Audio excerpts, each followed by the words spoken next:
हाँ भाई, चैप्टर का नाम है फंक्शन, उसमें पहला डेफिनेशन लिखिए, फर्स्ट पॉइंट लिखिए फंक्शन के नीचे, first point, if A capital A and capital B, if A and B are two non-empty sets, if A and B are two non-empty sets such that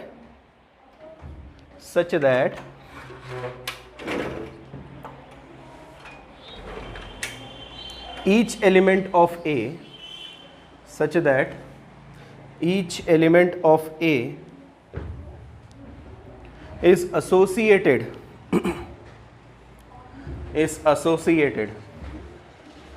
with unique element, with an unique element, करो an लगा दो, है ना, vowel के पहले n आता है, हमें पता है इंग्लिश का rule, with an unique element of set B, then it is known as function, then it is known as function. ठीक है, सेकेंड पॉइंट लिखे वहीं पर नीचे, सेकेंड पॉइंट लिखिए, it is represented by, it is represented by, और ऐसा board का कॉपी पेस्ट करें, F colon A arrow B, ठीक है, और पढ़ने का तरीका F A into B, F A into B, पढ़ने का तरीका F A into B। I hope समझ में आ रहा है कैसे रीड करना है, ठीक है। उसी के एक लाइन नीचे लिख लीजिए, नेक्स्ट लाइन में लिखो, मतलब where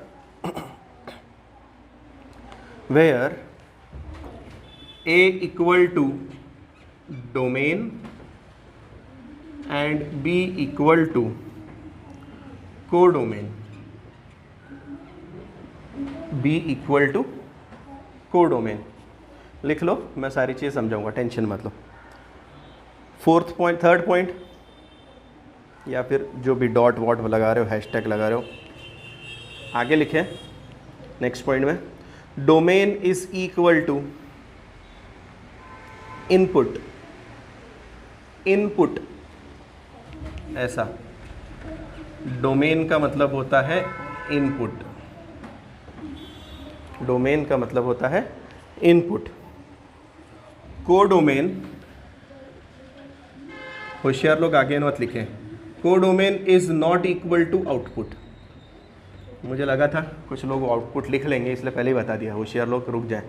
codomain is not output, तो सर आउटपुट कौन होता है, तो नीचे लिखना, या उसी लाइन में जहां पर जगह है, range is equal to output, ठीक है, range is equal to output. और नेक्स्ट पॉइंट, एक और पॉइंट, कितने हो गए पता नहीं, चौथा पॉइंट है क्या, ठीक है। Function is also represented as, function is also represented as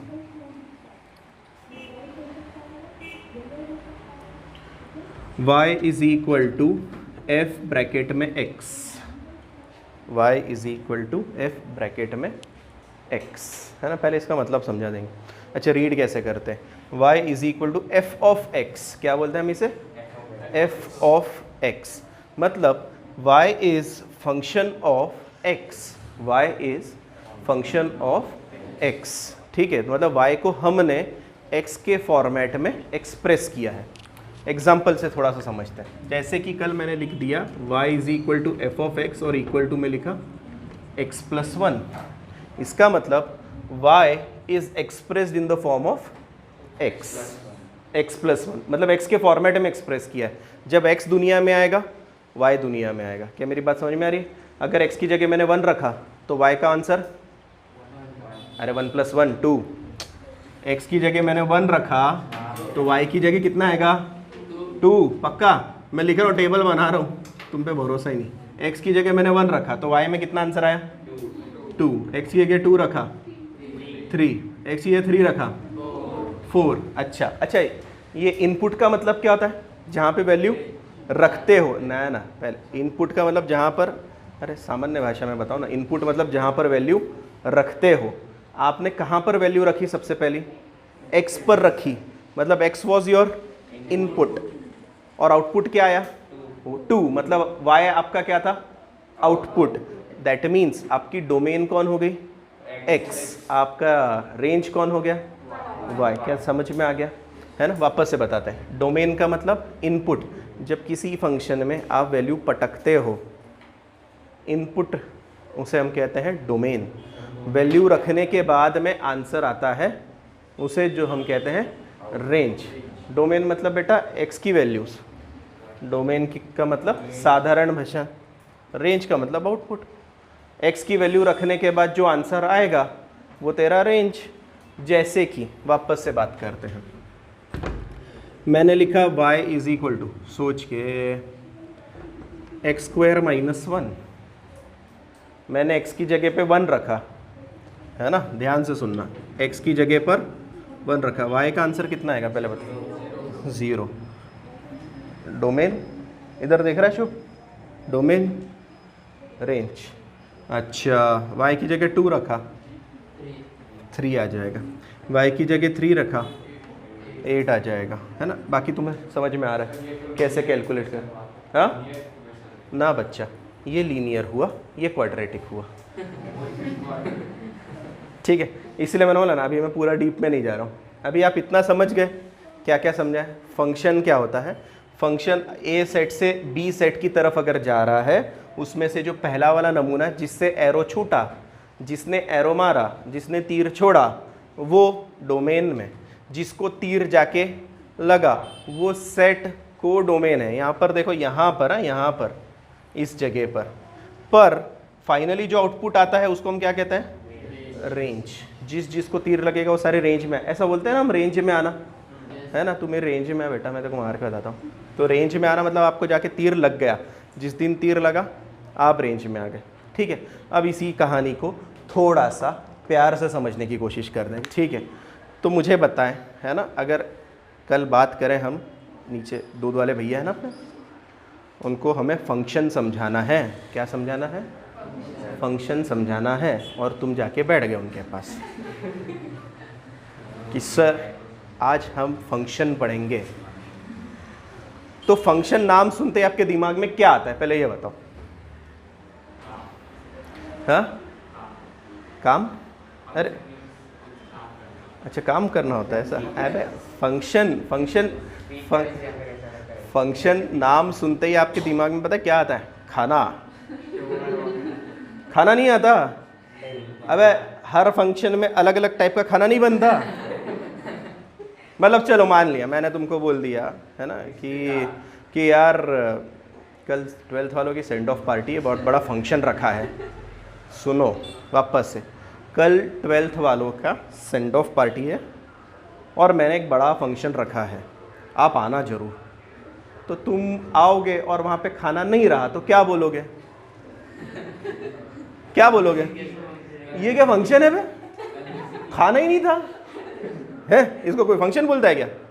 तो पहली चीज़ है ना, पहली चीज़ सामान्य भाषा या फिर लेमैन लैंग्वेज, जिसे हम इंग्लिश में कहते हैं लेमैन्स लैंग्वेज, है ना। मतलब राह चलते आदमी को अगर समझाना रहा तो उसके दिमाग में आता है सर फंक्शन मतलब खाना होना चाहिए, बाकी कुछ नहीं रहे, खाना होना चाहिए, खाना नहीं रहा तो कोई फंक्शन नहीं है। ये सब बकवास चीज़ें। अच्छा, तो अब थोड़ी सी बात कर लेते हैं कि फंक्शन का यहाँ पे क्या रिलेशन आ सकता है। सर आप तो बोल रहे थे फंक्शन हम समझाने जा रहे हैं दूध वाले भैया को, अब उसके दिमाग में तो फंक्शन मतलब खाना होता है ना। ऐसा कोई भी बुला लेता है तो मैं यार तुम्हें कल फंक्शन में आना है और तुम्हें खाना नहीं मिला तो तुम परेशान हो जाते हो। तो यहाँ पर भी ऐसी चीज़ है, एक आपका सेट ए है, एक आपका सेट बी है। मैं यहाँ पर कोई नंबर नहीं लिख रहा हूँ, आप समझ रहे हैं ये सेट है ना। सेट में कोई भी नंबर आता है, नंबर आता है, दुनिया भर का कोई भी ऑब्जेक्ट आ सकता है, उससे कोई लेना देना नहीं है ना। जो हमारा ए सेट है वहाँ लोग बैठे हैं, लॉग मत पढ़ना, लोग है ना, हिंदी चल रही है यहाँ पर, हिंदी इंग्लिश चल रही है, ठीक है। और यहाँ बी, यहाँ मैंने रखी है थाली। अरे फंक्शन है ना, खाना तो खाने जाओगे ना, ठीक है। एक जगह लोग बैठे हैं, एक जगह थालियाँ रखी है ना। और जैसे ही अपना वो लास्ट वाली अक्षता गिरती है कि आप छूटते हो सीधे बूफे की तरफ, है ना।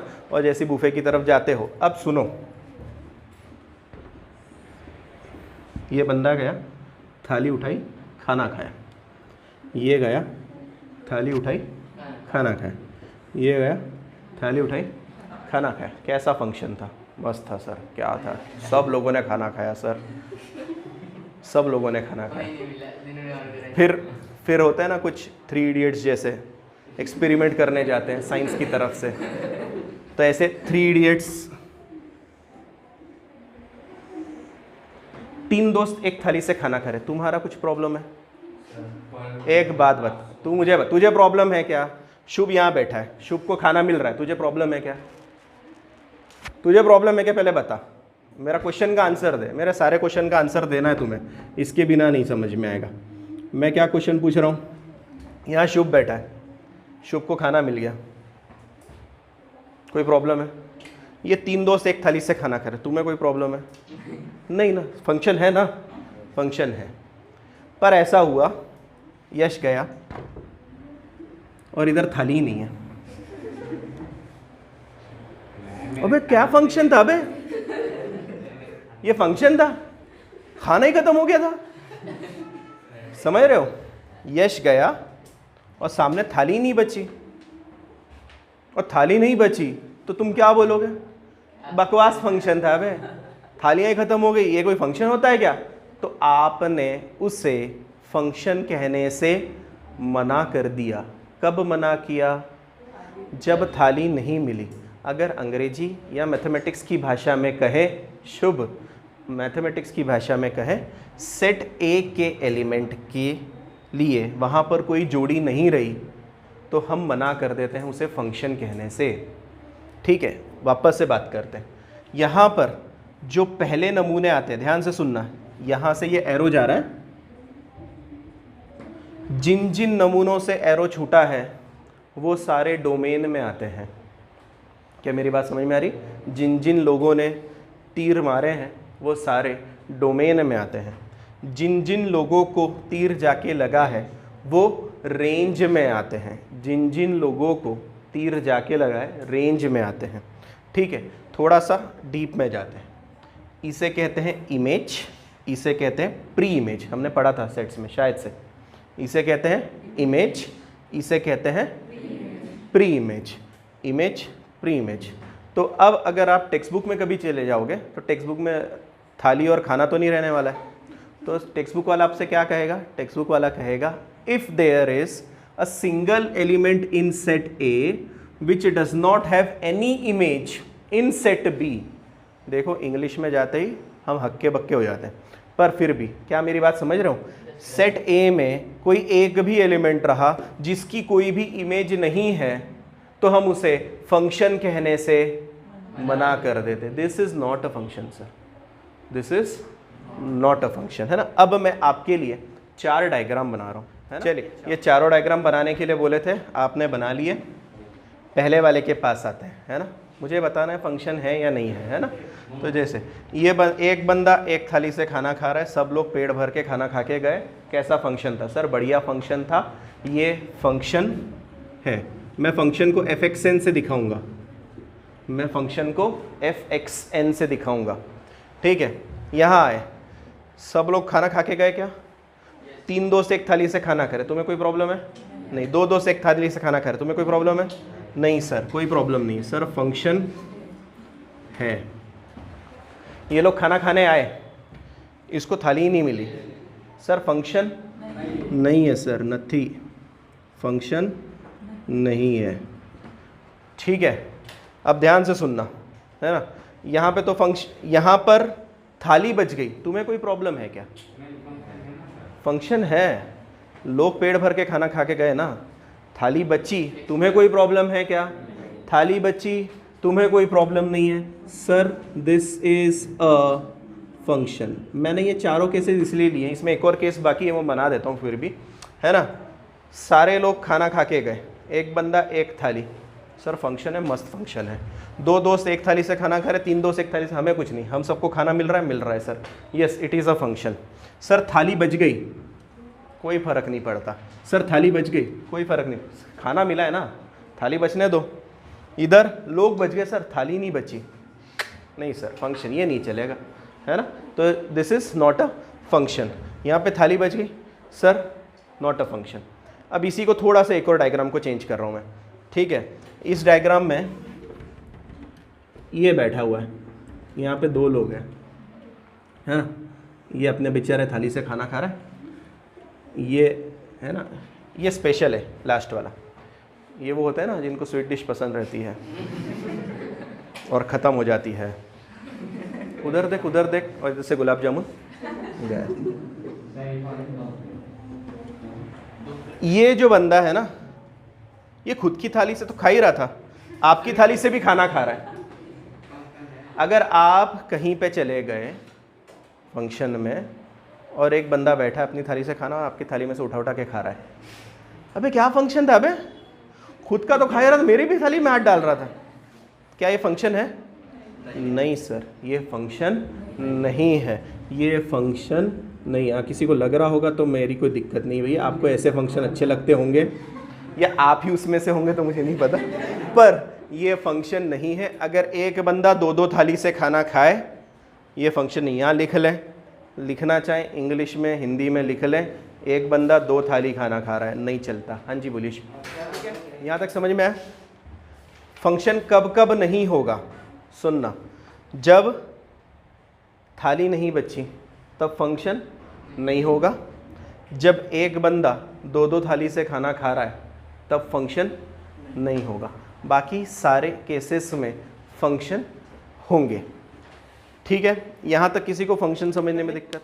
अब आते हैं थोड़े टाइप्स के ऊपर, ठीक है।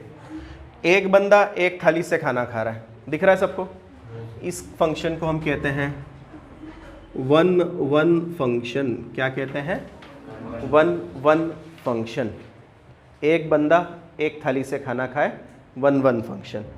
दो दोस्त एक थाली में खाना खा रहे, तीन दोस्त एक थाली में खाना खा रहे हैं, मैनी वन फंक्शन। मैनी दोस्त वन थाली, मैनी वन फंक्शन। क्या मेरी बात समझ में आ रही?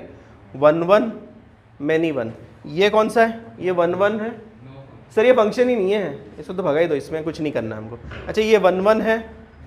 नहीं सर, ये फंक्शन ही नहीं। ये देखो ना नमूना, दो दो थाली से खाना खा रहा है, ठीक है। सो ये वन वन है, ये मैनी वन है। अच्छा ये समझ गया ना, ये फंक्शन नहीं है। मैं इसको क्लीन कर देता हूँ और इनकी जगह आप कुछ दूसरे नमूने लिखते हैं अपन, ताकि वो समझ में आ जाए, जिसको मैं फंक्शन भी कह सकूं, और देखेंगे क्या कर सकते हैं। वापस से दो गोले यहाँ बनाता हूँ, ए और बी वाले।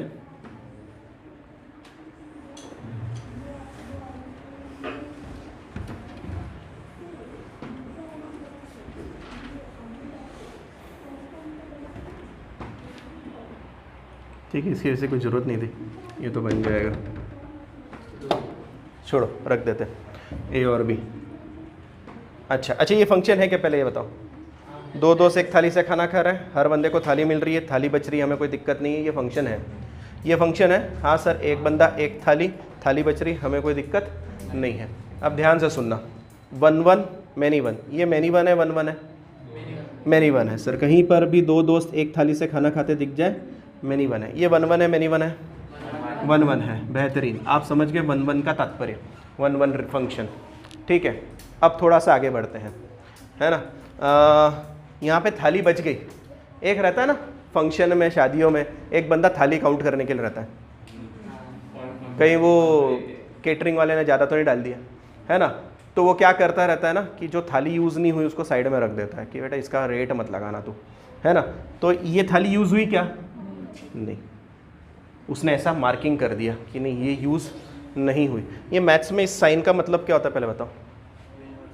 अरे यार यूनिवर्सल मैथ्स में साइन मैं अल्फ़ाबेट नहीं कह रहा हूँ, साइन इनटू, अरे इनटू बोलो ना, इनटू है ना। ये क्या बोलते हैं इसको हम, इनटू। इसका दूसरा नाम होता है इनटू फंक्शन। क्या बोलते हैं, इनटू फंक्शन। तो सर जहाँ पे सारी थालियाँ यूज हो गई, मैंने बोला इनटू नहीं है, तो इनटू नहीं होता, वो ऑन टू होता है। क्या होता है, ऑन टू होता है। ठीक है, इनटू कैसे, इनटू मतलब सर यहाँ पर एक भी थाली यूज नहीं हुई, एक भी थाली यूज नहीं हुई, then we say that function is into. सारी थालियाँ यूज हो गई, हम कहते हैं ऑन टू। अब मुझे पता है ये मैनी वन तो है, मैनी वन क्यों है, क्योंकि दो दो से एक थाली से खाना खा रहे हैं। ये इनटू है या ऑन टू है, इनटू। सर ये देखो ना थाली यूज ही नहीं हुई, ये देखो मैंने क्रॉस लगा दिया, इसका मतलब मैनी वन इनटू, ये वन वन ऑन टू, ये मैनी वन इनटू, ये वन वन ऑन टू। कैसे, अरे थाली बच रही ना, थाली बच रही है, वन वन इनटू, ये वन वन ऑन टू। अच्छा अगर इधर मैं हटा देता इधर से, तो ये क्या हो जाता, many one onto, into नहीं लगा इसलिए ऑन टू।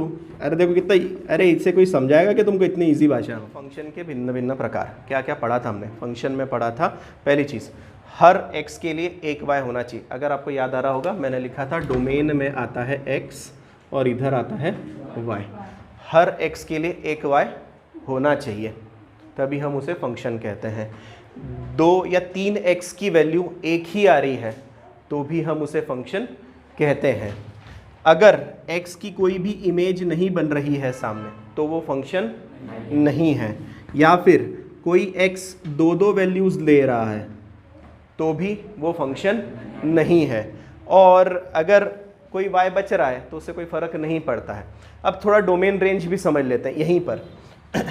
ये जो होता है ना, ये सारे जिनसे एरो निकले, अच्छा क्या आप मानते हो फंक्शन में हर x से एरो निकलना वाला है?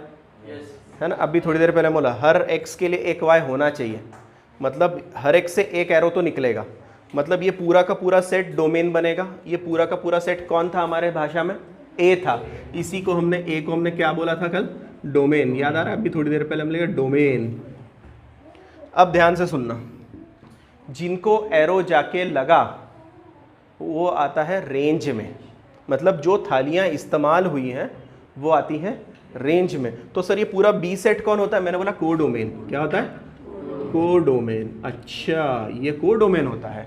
और ये वाला जो सेट होता है ना, जितनी थालियाँ यूज़ हुई हैं, जितनी थालियाँ यूज़ हुई हैं वो आती हैं हमारी रेंज में। देखो एक डायग्राम में कहीं सब ये लिखना है, प्रभु ये मैं सब बना रहा हूँ आपके लिए बना रहा हूँ, या फिर मैं डेफिनेशन पे जाऊँ, डायग्राम से अच्छे समझ में। इसको हम बोलते हैं मैपिंग मेथड, है ना, जिनको याद ना हो इसका घर का नाम होता है मैपिंग मेथड।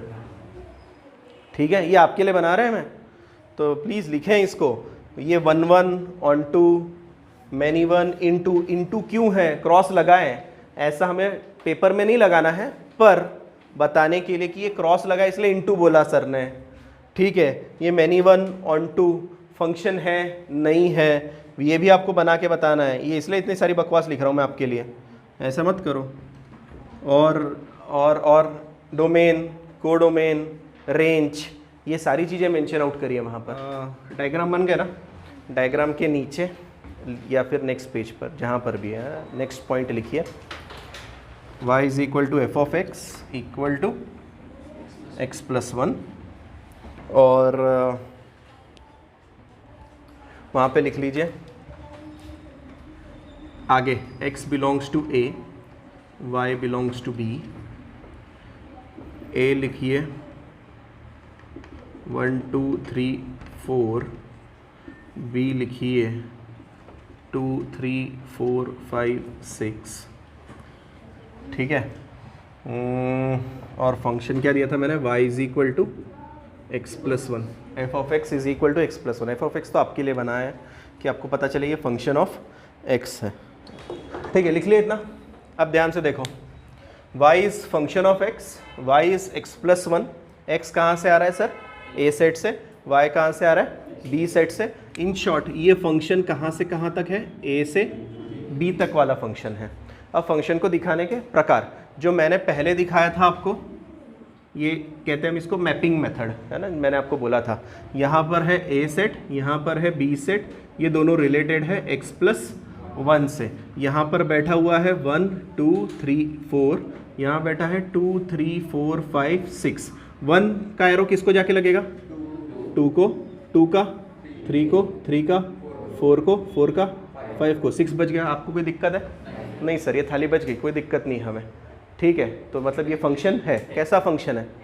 1 1 फंक्शन है, ऑन टू नहीं, थाली यूज़ नहीं हुई, इनटू 1 1 इनटू 1 1 क्यों? एक बंदा एक थाली से खाना खा रहा है, इनटू क्यों? एक भी थाली अगर यूज़ नहीं हुई वो इनटू फंक्शन में आता है। ठीक है, अच्छा तो सर दूसरा प्रकार कौन सा है? ये तो हो गया मैपिंग मेथड। दूसरा होता है ऑर्डर्ड पेयर वाला मेथड। कौन सा होता है? Ordered pair. मतलब किसी को लगता है यार इतने बड़े डायग्राम में हम पेपर क्यों वेस्ट करें, तो ऑर्डर्ड पेयर मेथड होती है। क्या होता है? Ordered pair method. अब ऑर्डर्ड पेयर मेथड में क्या करते हैं? कुछ नहीं सर, यही फंक्शन था और उसको हम दिखाते हैं कुछ इस तरीके से, 1 2 की जोड़ी, 2 3 की जोड़ी, 3 4 की जोड़ी, 4 5 की जोड़ी, दैट्स इट। इसमें किसी ने पूछ लिया मुझसे सर डोमेन के बारे में बताओ, तो मैं बोलूँगा अरे 1 2 3 4 set of all first pair of ordered pair, first element of ordered pair. और किसी ने मुझसे पूछा रेंज बताओ, तो मैं बोलूँगा 2 3 4 5 पर रुक जाऊँगा। किसी ने मुझसे पूछा कोडोमेन बताओ, 2 3 4 5 6 तक। बेहतरीन, समझ गए। तो ये होती है मैपिंग मेथड, इसका घर का नाम ऑर्डर्ड पेयर मेथड। दोनों में कोई कंफ्यूजन नहीं होना चाहिए। लिख लो, उसको लिखो मैपिंग मेथड, इसको लिखो ऑर्डर्ड पेयर मेथड। हाँ भाई, डायग्राम के नीचे लिखो, डायग्राम ये क्या बना है? यही बना है, डायग्राम बना ना हमने। उसके नीचे लिखो in function, in a function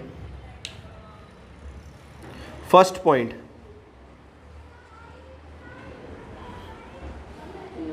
in a function first point there should be a y for every x। लिखो in a function there should be a y for every x। Second point लिखो, second point लिखो there should be only one y, there should be only one y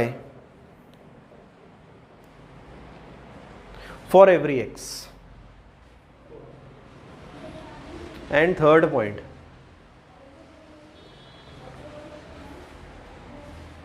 and third point for every x, for every x y must be defined, not defined answer नहीं आना चाहिए किसी भी हालत में, है ना।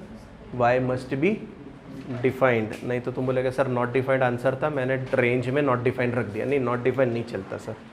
ठीक है, अच्छा नेक्स्ट हैशटैग लगाओ।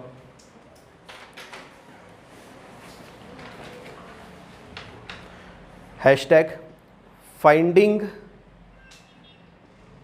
finding which is function or not, finding which one is function or not। ठीक है, नीचे लिखना फर्स्ट मैपिंग मेथड। ठीक है, मैपिंग मेथड मैं आपको बता चुका हूँ। ठीक है, मैपिंग मेथड से कैसे पता करना है आपको कि फंक्शन है या नहीं। हर इंसान को खाना मिल रहा है, थाली मिल रही है, आप उससे बता सकते हैं कि फंक्शन है या नहीं है। ठीक है, सेकेंड मेथड लिखिए, सेकेंड लिखिए वर्टिकल लाइन टेस्ट। सेकेंड लिखिए वर्टिकल लाइन टेस्ट, और उसमें लिखिए if any vertical line, if any vertical line cuts the graph, if any vertical line cuts the graph of function, if any vertical line cuts the graph of function at more than one point, at more than one point, then it is not a function।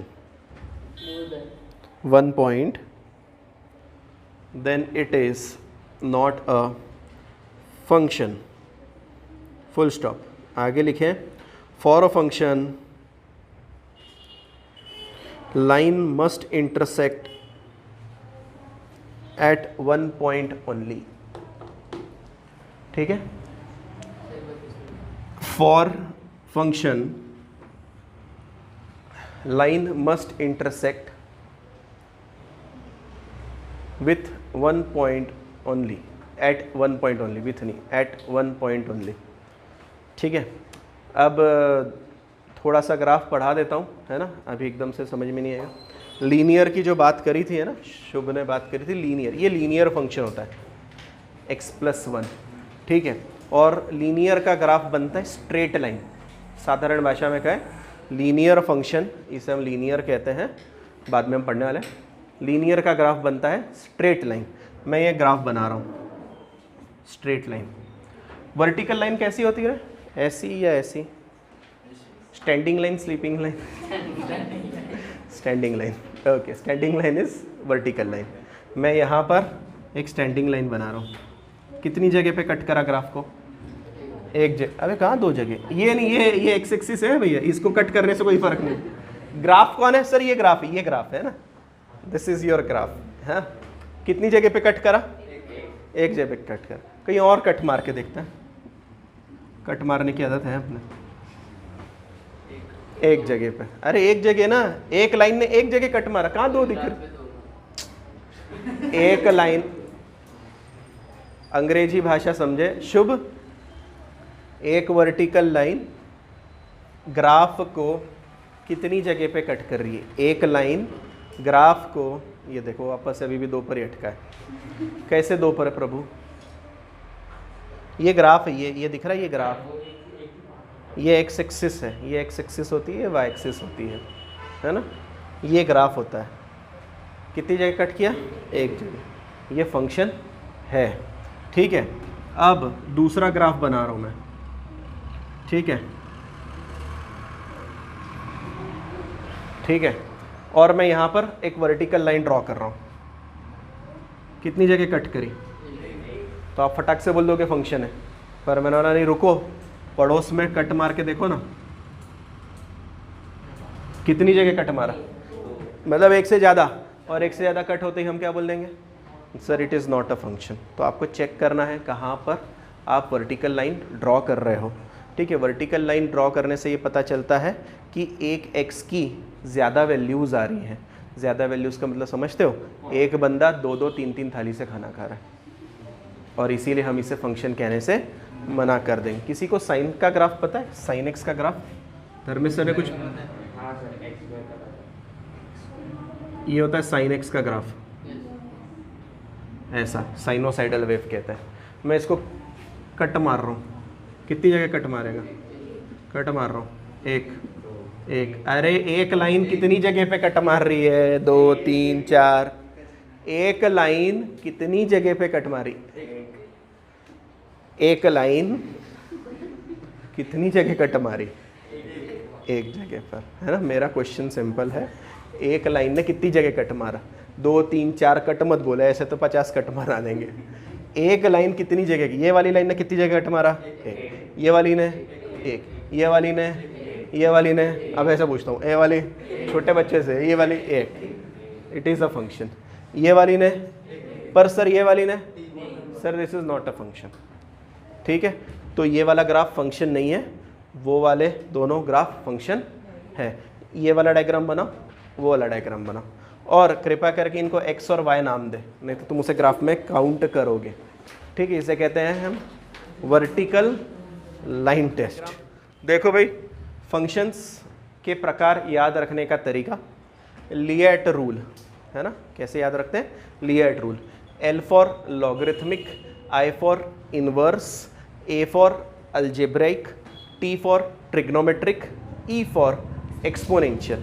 इसमें से LITE एक जगह आ गए, इसमें से LITE एक जगह पे जो हम कहते हैं नॉन अल्जेब्राइक होते हैं।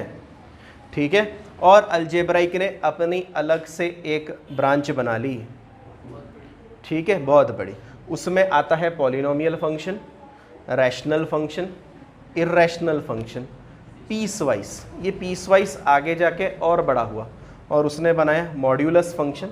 मॉड जानते हो ना आप, मॉड, मैंने मॉड के अंदर -3 रखा, आंसर क्या आता है?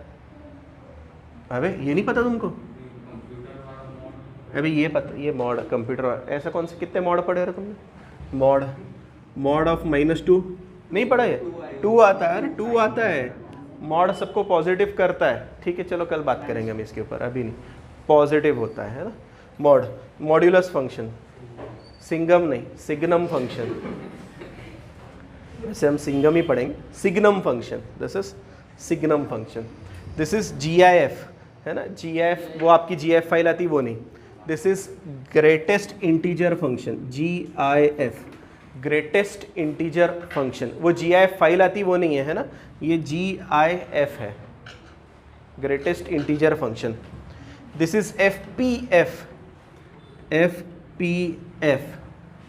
Fractional part function, FPF fractional part function. और लास्ट में डिफाइंड फंक्शन, इसके बारे में हम कल बात करेंगे, ठीक है। यहाँ तक कोई दिक्कत नहीं है। कल नेक्स्ट लेक्चर में इन सारे फंक्शंस का इलेबोरेटिव एक्सप्लेनेशन रहेगा, ठीक है। अगेन वापस से कहूँगा, जो कल मैसेज में ड्रॉप किया था, बहुत इंपॉर्टेंट टॉपिक है, इसे मिस मत करिए।